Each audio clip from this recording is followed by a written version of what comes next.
Hello BookTube, this is Weekly Reads. My reading plan for this week was to start with The Children's Hour by Lilian Hellman from this anthology, Forbidden Acts. The Children's Hour is about two teachers whose lives were destroyed by a malicious lie told by one of their students. The play was the March pick for Angelia of Read and Rereads in this drama project.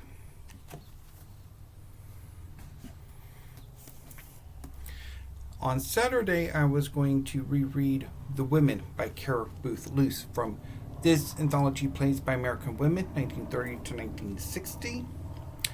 The Women is about a socialite whose seemingly perfect marriage is threatened by the revelation that her husband is having an affair.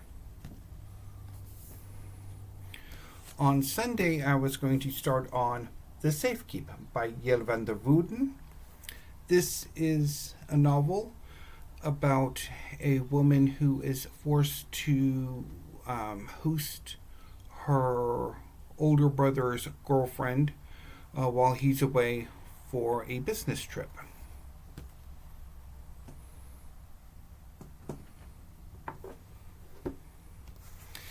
Then I was going to read Taiwan Travelogue by Shaung-Zi, translated from the Mandarin by Lin King.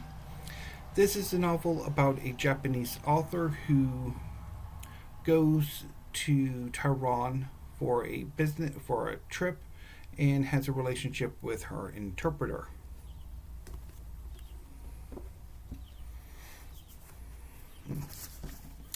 I was hoping to end the month with Murder on the Orient Express by Agatha Christie. It is an Hercule Poirot novel. It is about Poirot on the Orient Express, who has to investigate the murder of the man in the compartment next door. And I was not confident at all that I was going to be able to get to a reread of Jane Eyre by Charlotte Bronte. This is a novel about the title character who is hired on as a governess and falls in love with her employer. Shortly after I made that plan, I began to get the sense that I didn't really want to go through with it, that there was something else I wanted to read. But like a stubborn fool, I stuck with the plan for the weekend. So on Friday, I did attempt The Children's Hour by Lilian Hellman, and I could not get into it. That first scene just put me off. I'm decidedly of the opinion that I would not want to be a student at this school. So I put it aside. And I decided not to attempt a reread of The Women by Clare Luce. So on Saturday, I started on The Safekeep by Yael van der Wouden. So it's set in the 1960s in the Netherlands. It's about three siblings. The main character and the point of view character is Isabel, the middle child. She has an older brother, Luce. I'm not entirely sure what the appropriate Dutch pronunciation would be, so I'll go with the English pronunciation. And a younger brother, Hendrik. Both brothers have long since fled home, and Isabel is the only one who remains in the family home. So this family home came into the possession of this family shortly before the end of the First World War. And the house was procured by their uncle, and he has settled ultimately for Luce to inherit the house once he marries and has children of his own. The three siblings don't have the best relationship, and they don't really meet all that often. However, when they do, pettiness and ensues. So when the novel opens, the three siblings are meeting at a restaurant. Isabel has been asked to make the reservations, and despite knowing the fact that her brother Luce is bringing along his latest girlfriend, she still makes a reservation for 3. And this causes some significant amount of unpleasantness for Luce and his girlfriend when they arrive. Shortly thereafter, Luce has to go away on a business trip, and he then forces Isabel to take in Ava for the month that he's away. Isabel then begins to be incredibly petty and mean-spirited to Ava, and Ava's response is, I'm not entirely sure what is behind that, but her response, I'm not entirely sure, because it's one of those things. It's where somebody's being intentionally mean to you, and obviously does not like you, and yet you like them. I don't understand that at all. And Isabel is pretty much that to everybody. She's deeply unpleasant, although I'm assuming at some point she will begin to change over the course of the novel, but I didn't stick around long enough to find out. I bailed shortly before the first part ended. So then on Sunday, I started in on Murder on the Orient Express by Agatha Christie. So again, this is probably the most famous of the Poirot novels. It is set on the Orient Express, the trip from Istanbul to Paris.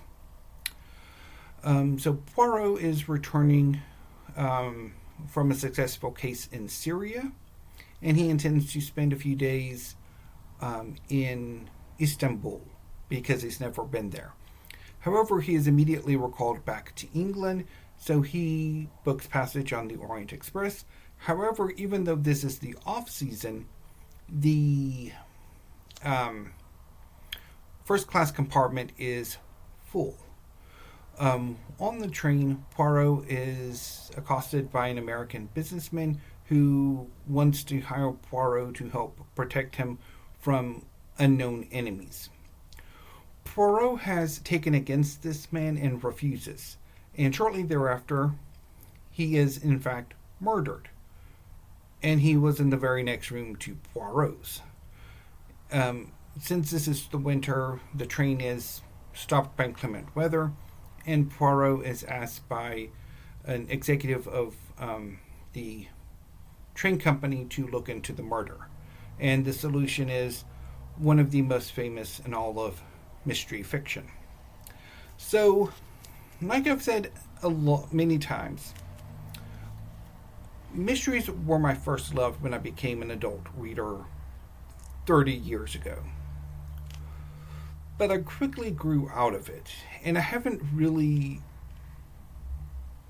recaptured that mojo. I really have never fallen back in love with mysteries.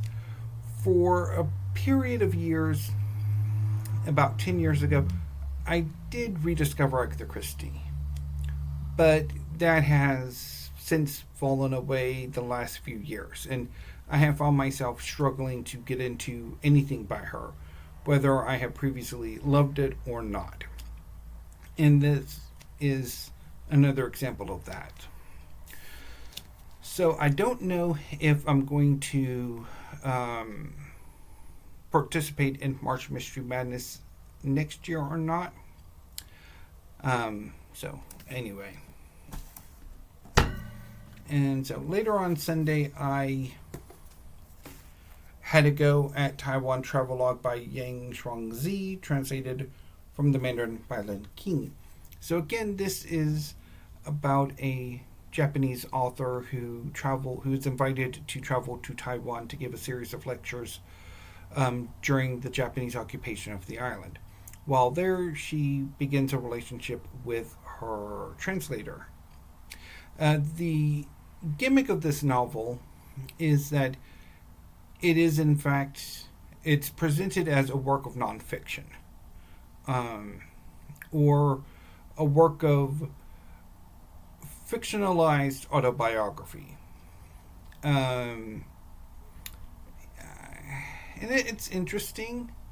I'm not entirely sure why I decided not to continue on with the novel. I'm pretty sure if I give it another go, I might enjoy it a lot more. And I'll get to that in a sec. But by that point, I was pretty much not in the mood for prose. So on Monday, I figured out what it was that I was really craving. And that was Fullmetal Alchemist by Hiromu Arakawa. Fullmetal Alchemist is one of my favorite manga series. It's about two brothers, Edward and Alphonse Elric, who are prodigy alchemists. Before the series began, their mother died, and the brothers try to bring her back to life using human transmutation. The transmutation fails, and on the rebound, Edward loses his leg and Alphonse loses his body. To save Alphonse's life, Edward sacrifices his arm to bind Alphonse's soul to a suit of armor. After being fitted with a fully operational prosthesis called Automail, Edward becomes a state alchemist. And he and Alphonse travel around the country of Amestris looking for the Philosopher's Stone, an alchemical artifact believed to be able to bypass the laws of equivalent exchange in an attempt to restore their original bodies. However, as the brothers travel, they uncover a long, ancient conspiracy that goes to the very foundations of Amestris. A conspiracy that sees both brothers and a number of their allies as human sacrifices for a forthcoming promised day. I have so far reread the first 12 volumes, and I am having a blast with it. I'm loving it. So today I will be reading the next 3 volumes, volumes 13, 14, and 15, and then I will finish off the series this weekend. And then I will talk more about Fullmetal Alchemist probably on Monday after I finish Monday's episode of the 2026 library tour. So I'm having a blast with it.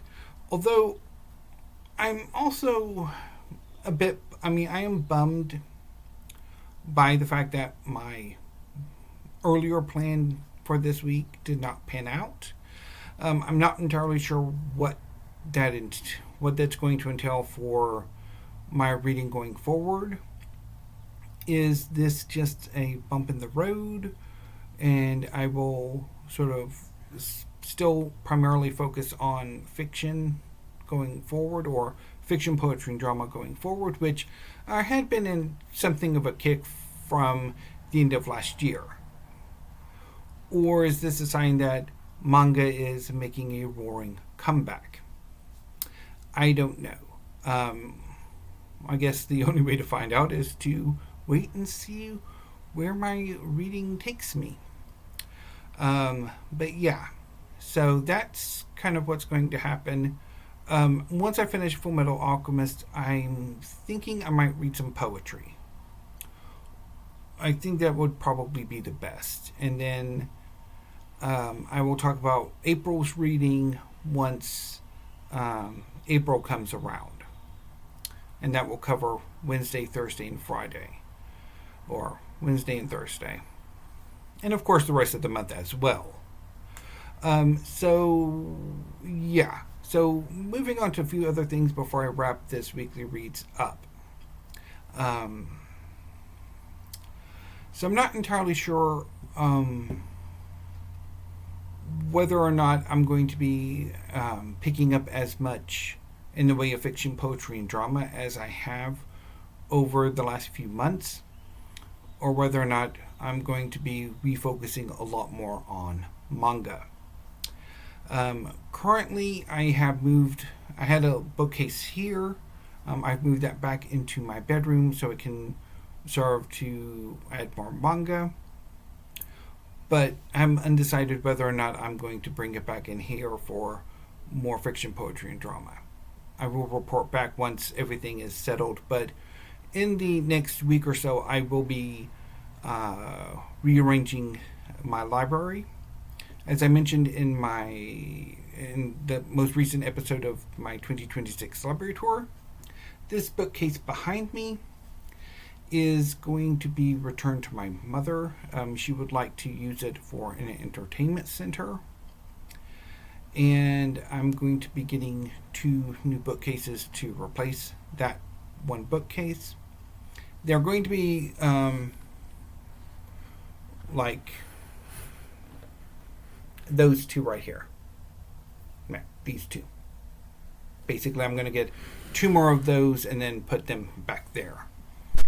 And I will be moving the one bookcase that I started the history part of the tour. I'm going to be clearing that off and putting a different bookcase there, because me and my mom are basically doing a new sort of shifting shelving units and bookcases around. So hopefully it works out. Anyway, BookTube, I'm also hoping to make some tag videos, and I don't know if I'm going to do a Q&A video or a tag video to celebrate reaching 700 subscribers. I've had 700 subscribers for a while now, and in fact I think I'm into the 760s. I was planning on holding off on doing a Q&A until I hit 1,000, but at the rate my subscription numbers go up, I probably should do one every 100 subscribers. Because, enough time has passed. It's been about 7 months since my 600 subscriber Q&A, so I'm undecided whether or not I want to do a Q&A video or a tag video, which would be random questions, or maybe even a bucket list. So, anyway, I will think about it over the weekend and decide on Monday. Anyway, BookTube, until I see you next week, thank you, have a great rest of your afternoon, and have a great weekend.